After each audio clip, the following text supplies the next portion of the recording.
ሰላም አፍቀርቲ ስፖርቲ ዕዙዝ ሰላምታይ ምስ ልባዊ ምስጋናይ እንዳቅረብኩ ጃምቦ ቲቪ ዘዳለወቱ ቪድዮ እቲ ትማሊ ቀዳመ ሰንበት ዝተኻየደ ግጥም ኩዕሶ እግሪ ፀብፃብ ሒዛ ቀሪባላ ናብኡ ክተብሉ ይዕድመኩም። ናብ ግጥማት ፕሪምየር ሊግ እንተዳኺድና ንፕሪምየር ሊግ መሪሓቶ ዘላ አርሰናል ምስ ሊድስ ዩናይትድ ገጢማ ቅድሚ ዕረፍቲ ብዙሜንዲ ሓንቲ ድማ ብአውቶጎል ብምእታው ንዕረፍቲ ወፅያ ድሕሪ ዕረፍቲ ተመሊሳ ድማ አርሰናል ክልተ ሸቶታት ብምድጋም 4-0 ንሊድስ ዩናይትድ አፋንያታ። እታ ብስዕረት ትሕመስ ዘላ ሊቨርፑል ኣብ ሜድኣ ምስ ኒውካስትል ገጢማ ኣብ ናይ ቻምፒየንስ ሊግ ኢሮጳ መበል 4 ሸቶ መዝጋቡ ደሎ አንቶኒ ጎርደን ኣብ መበል 36 ደቂቕ ሸቶ መዝጊብሎም ሊቨርፑል ሕጂ እውን ክስሕንዋ እዮም እንዳተባሃሉ ከሎ ኣብ መበል 41 ናብ መበል 43 ቀዳመይትን ካልአይትን ሸቶ ብምእታው ንዕረፍቲ 2-1 ወፅዮም። እቲ ሸቶ ብምዝጋብ መበል 4 ደረጃ ሒዙ ዘሎ ኤኪቲኬ ተቀዳመይትን ካልአይትን ሸቶ ናይ ሊቨርፑል ብምእታው ንዕረፍቲ ሊቨርፑል 2-1 መሪሓ ከም ትወፅእ ገይርዋ። ድሕሪ ዕረፍቲ ሊቨርፑል ንጋንትኦም ዘውሕሳ 2 ሸቶታት ብምዝጋብ ንደገፍቶም ፀባ ብምስታይ 4-1 ስዒሮም።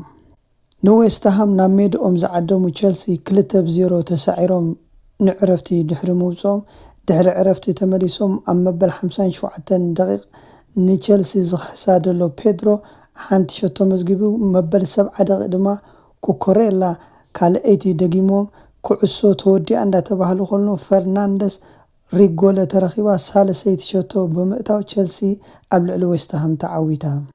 እታ ኣብ ልዕሊ ዓበይቲ ጋንታታት ብምዕዋት ተኣምር ትሰርሕ ዘላ ኮንዲሽና እንዳተመልሰ ዝመፅእ ዘሎ ማን ዩናይትድ ንፉልሃም ናብ ሜዳ ዓዲማታ ብናእሽቱ ጋንታታት ከይሰዓር ከብዱ ሓቂፉ ዝኣተወ ሚካኤል ካሬክ 2-0 ብምምራሕ ንዕረፍቲ ወፅዩ።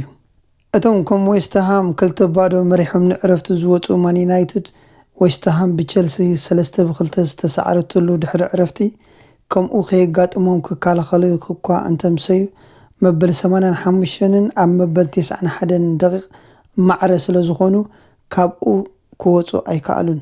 መወዳእታ ደቂቕ ግን መበል 94 ሰሴኮ ዘእተዋ ሸቶ ማን ዩናይትድ ናብ ቀደሞም እናተመርሱ ኣብ ዝመፅሉ ዘለዉ ሰዓታት ዓወት።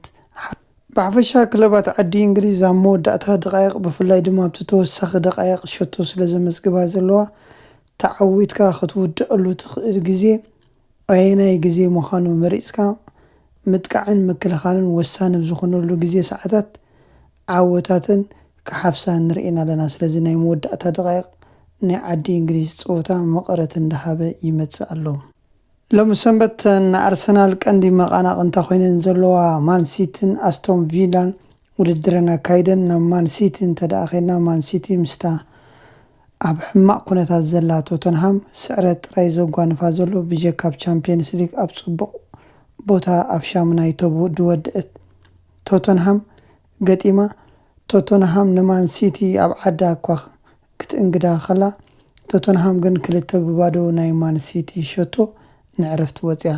ከምቲ ብዌስትሃም 2-0 ዝተመርሐት ቸልሲ ድሕሪ ዕረፍቲ ግን 2 ሸቶታት መበል ሳሰይቲ ድማ መወዳእታ እትያ ዝተዓወተት ቸልሲ ቶተንሃም ከዓ ከምኡ ኣብ መበል 53 70 ደቂቕን ማዕረ ዝገብራ ሸቶ እትያ እታ ካብ ማን ዩናይትድ ሳልሰይትን ኣብ መወዳእታ ንእትያ ክትዕወት እያ ዝተባሃለት ማንሲቲ 2-0 እኳ ንዕረፍቲ ወፅያ ተነበረት ቶተንሃም ብዘእተወን 2 ሸቶታት 2-2 ወፅያ ንኣርሰናል ዝምችእ ነጥቢ ከሲራ ማዕረ ብማዕረ ተፈላለያ።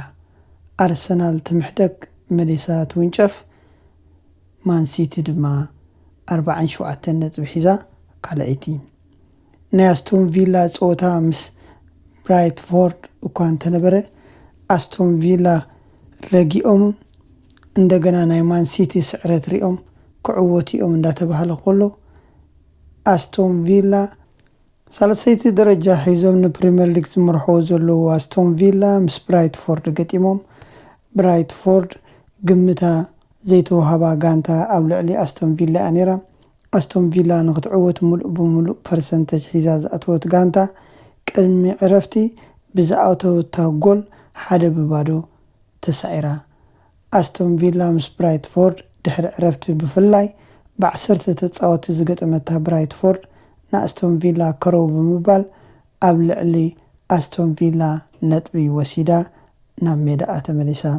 ስለዚ ኣስቶን ቪላ ደረጃ ከይወሰኸት እቲ ዘጋጠመ ምስ ማን ሲቲ ዝወፀቶ ማዕረ ደረጃ እኳ ናብ ካልኣይ ከብላ እንትኽእል ተነበረ ስለዝተሰዓረት ግን ኣብ ቦታኣ ሳልሰይቲ ኮይና ንፕሪምየር ሊግ ትመርሖላ። መበል 24 ግጥማት ፕሪምየር ሊግ ትማሊ ቀዳመ ሰንበት ወዲኡ ኣርሰናል ብ24 ፀወታ 53 ነጥቢ 24 ፀወታ 47 ነጥቢ ሒዛ ዘላ ማን ሲቲ 24 ፀወታ 46 ሒዛ ዘላ ኣስቶን ቪላ ማን ዩናይትድን ቸልሲን 4 ይኣትዋ።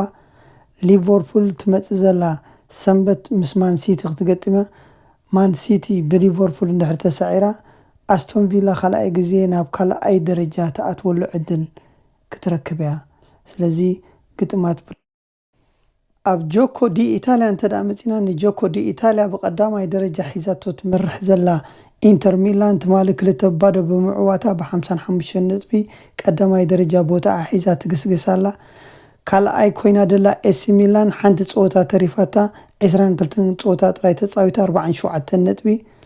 ሳልሳይ ኮይና ደላ ናፖሊ 2-0 ብልዕሊ ፍረንቲና ብምዕዋት መበል 46 ነጥቢ ብምሓዝ ሳልሰይቲ ኮይናላ። ጁቬንቱስ 4-1 ስለዝተዓወተት ድማ 45 ነጥቢ ብምሓዝ ራብዒትላ። እታ ሳልሰይቲ ቦታ ዝሓዘት ሮማ ብሓንቲ ፀወታ ተሪፍዋ ፅባሕ ሶኒ ኣብ ተካይዶ ግጥም እንተደኣ ተሳዒራ ሓምሸይቲ ኮይና ንኮባ ዲ ኢታልያ ክትመርሐያ ማለት እዩ። ሮማ ፅባሕ ምስ ኦዴሴ፣ ኤሲ ሚላን ምስ ቦሎኛ ክገጥማየን ኣብዚ ፀወታ እዚ ሮማ እንተደኣ ከሲራ ናፖሊ ቦታኣ ክትሕዝያ፣ ጁቬንቱስ ድማ ራብዒቲ ኮይና ሮማ ናብ ሓምሸይቲ ክትወርዳ። ጆኮ ዲ ኢታልያ ፅባሕ ቀዳመ ሰንበት ኣብ ዝካየድ ዝርዝራት ሒዝናልኩም ክንመፂና ናብ ላሊጋ ክነብለኩም ክቡራት ተኸታተልትና። ቀዳማይትን ካልኣይትን ኮይነን ዝመርሓ ዘለዋ ጋንታታት ባርሴሎናን ሪያል ማድሪድን ለውጢ ነጥቢ ከየምፅኣ ብ55ን ብ54 ነጥብን ክልቲአን ትማሊ ስለዝተዓወታ ይመርሖ ኣለዋ። ሳልሰይቲ ደላ ኣትሌቲኮ ማድሪድ ነጥቢ ከሲራ።